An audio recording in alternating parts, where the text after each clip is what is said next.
En aquel tiempo mucha gente acompañaba a Jesús. Él se volvió y les dijo: si alguno se viene conmigo y no pospone a su padre y a su madre y a su mujer y a sus hijos y a sus hermanos y a sus hermanas e incluso a sí mismo, no puede ser discípulo mío. Quien no lleve su cruz detrás de mí, no puede ser discípulo mío.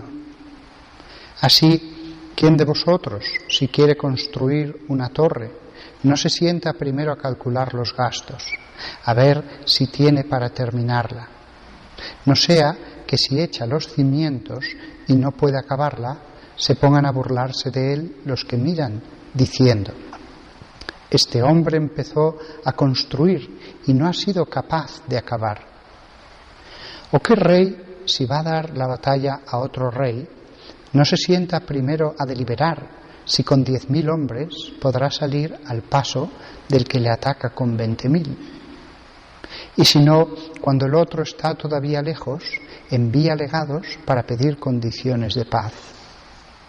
Lo mismo vosotros, el que no renuncia a todos sus bienes, no puede ser discípulo mío.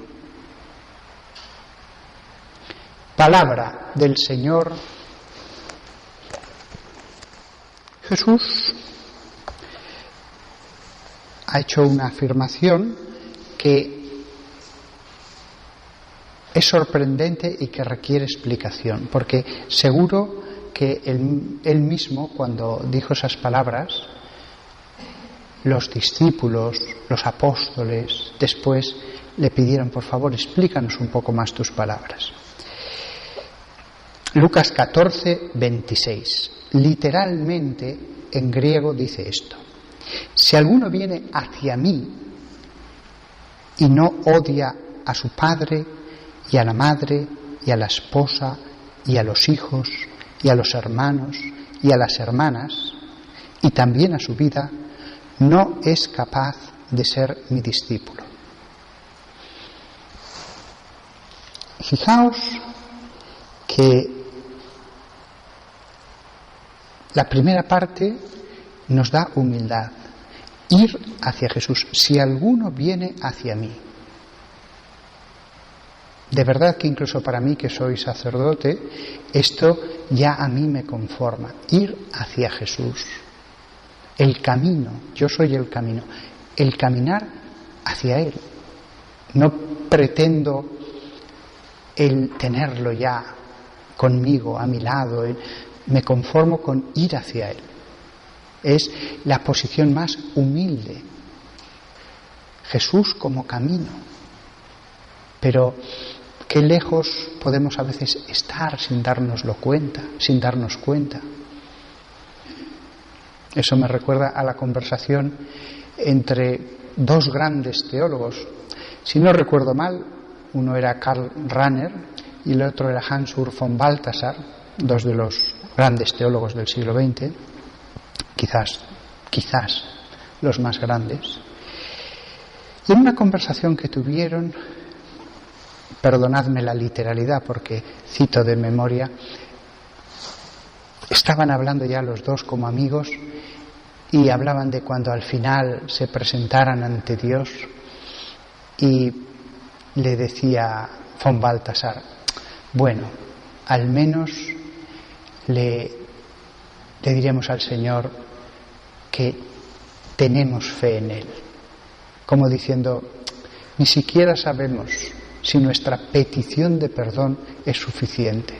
Al menos presentemos la fe como algo que tenemos en nuestras manos y nos aferramos a ella, porque a veces hasta la petición de perdón es débil, es imperfecta, no abandonamos del todo el objeto del pecado. Y decía eso: al menos cuando nos presentemos ante Él, nos aferraremos a la fe y se la mostraremos al Señor como un don que Él nos ha dado. Y le corrigió von Rahner diciendo: cuando me presente, lo que le podré decir al Señor es: Señor, quiero tener fe. Ni siquiera la seguridad de la fe perfecta. La humildad que lleva a eso. Y estamos hablando a un nivel todavía más humilde que el de pedir perdón. Porque uno puede decir, ya le he perdido perdón. Puede uno estar satisfecho y después comprobar lo impurificado que es ese sentimiento que nos lleva a pedir perdón. Al menos la fe, eso os parece más objetivo, señor Maferro, pues aún lo bajó incluso un nivel. Me pareció una cosa preciosa. Y hoy me ha venido a la memoria ese texto que leí al escuchar las palabras de Jesús. Todavía menos, todavía más abajo. Si alguno viene hacia mí. La máxima humildad. Estoy en camino, estoy yendo hacia Él. No me puedo vanagloriar, ya no de haber sido transformado como Él quería, o de cumplir su evangelio. Me conformo con ir hacia Él. Si alguno viene hacia mí y no odia a su padre y a la madre. Claro, aquí siempre en las traducciones ponen y no pospone a su padre y a su madre. La verdad es que el sentido es ese. Pero las palabras que usó Jesús no fueron posponer, que existían en griego. Podía haber dicho esa palabra, poner detrás, preferir, amar menos, y sin embargo el texto sagrado dice, y no odia. Y después, para que no quede ninguna duda, añade todas las posibilidades. Y no odia a su padre, y a la madre, y a la esposa, y a los hijos, y a los hermanos, y a las hermanas. ¿Cómo hay que entender esto? Hay que entenderlo sin ninguna duda, como otros pasajes en que Jesús, por ejemplo, dice, si tu ojo te escandaliza, y dice que se arranque, si tu mano te escandalice, que te la cortes. Si uno se presentara ante Jesús con el muñón o con un ojo menos, maestro, mira lo que he hecho. Jesús no le felicitaría. No le felicitaría. Si es un pobre hombre, iba a decir que ha entendido mal las Escrituras, pero que ha entendido mal las palabras de Jesús, iba a decir aún Jesús le compadecería pero no, eso no es posible.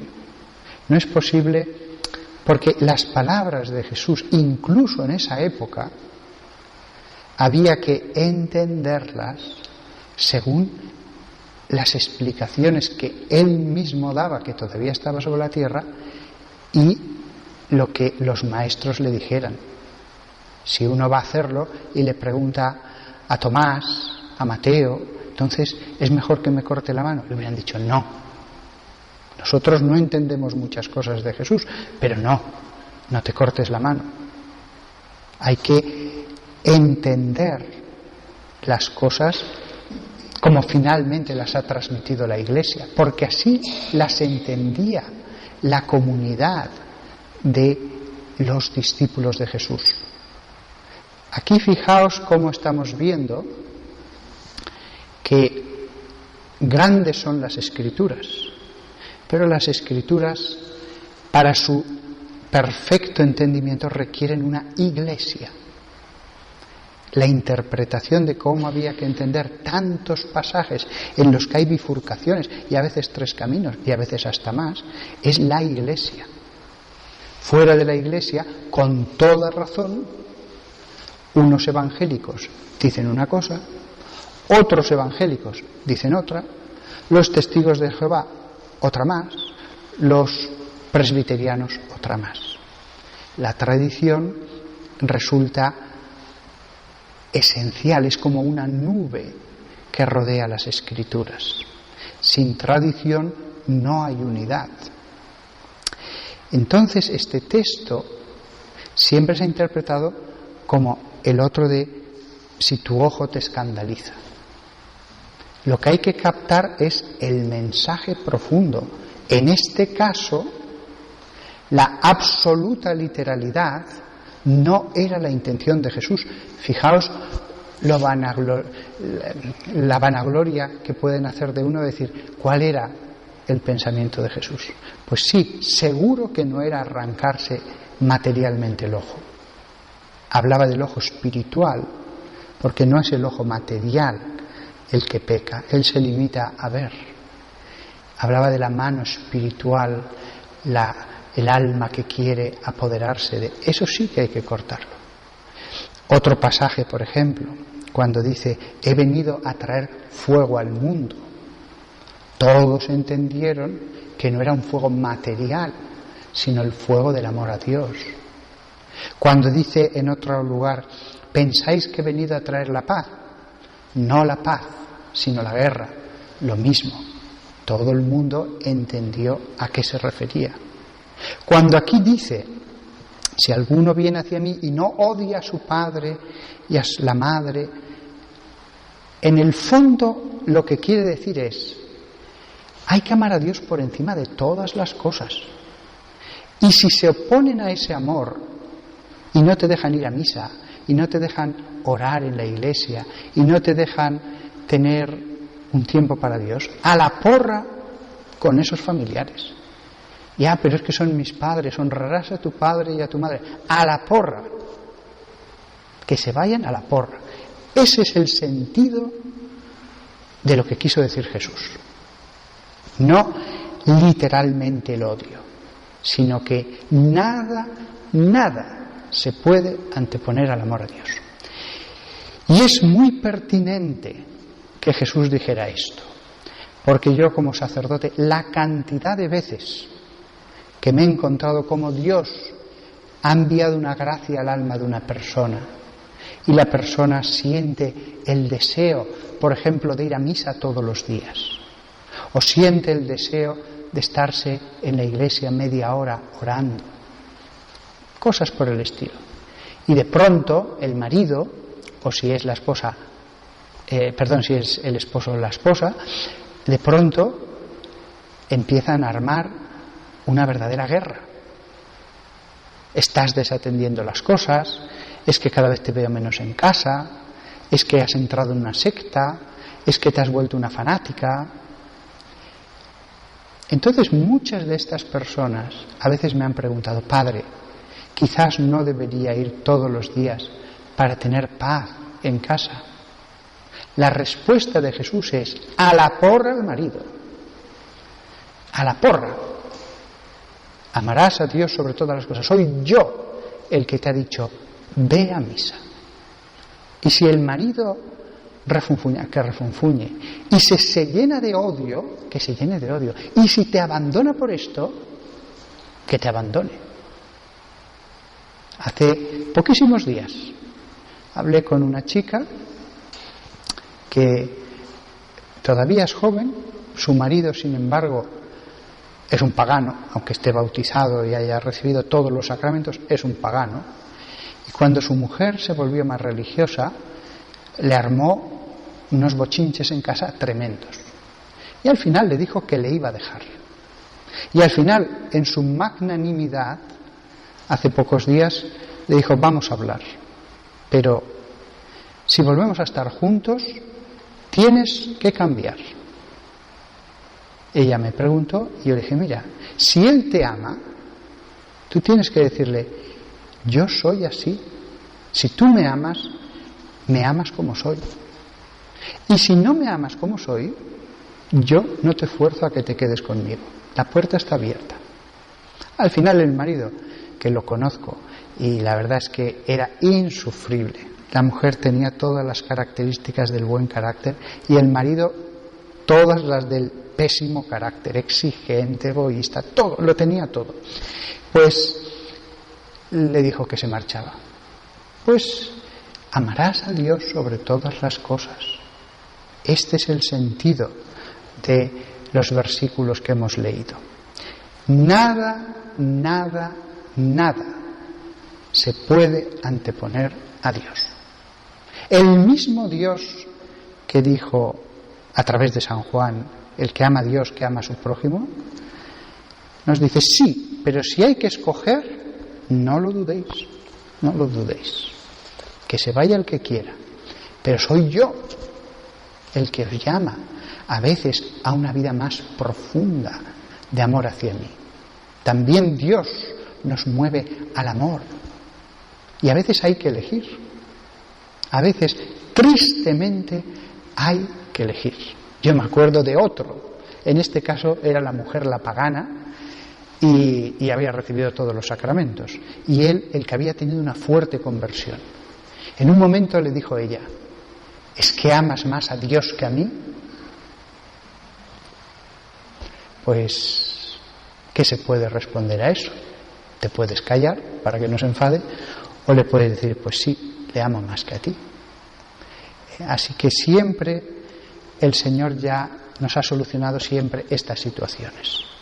Tenemos que tenerlo claro, y entonces vendrá la paz perfecta y total de haber hecho lo que es correcto. Y Dios compensa. Que todos nosotros tengamos muy claro el primer mandamiento de la ley de Dios: amarás a Dios sobre todas las cosas. Y si de verdad ese sol brilla en nuestra alma, todo lo demás nos parecerá que no tiene punto de comparación con él.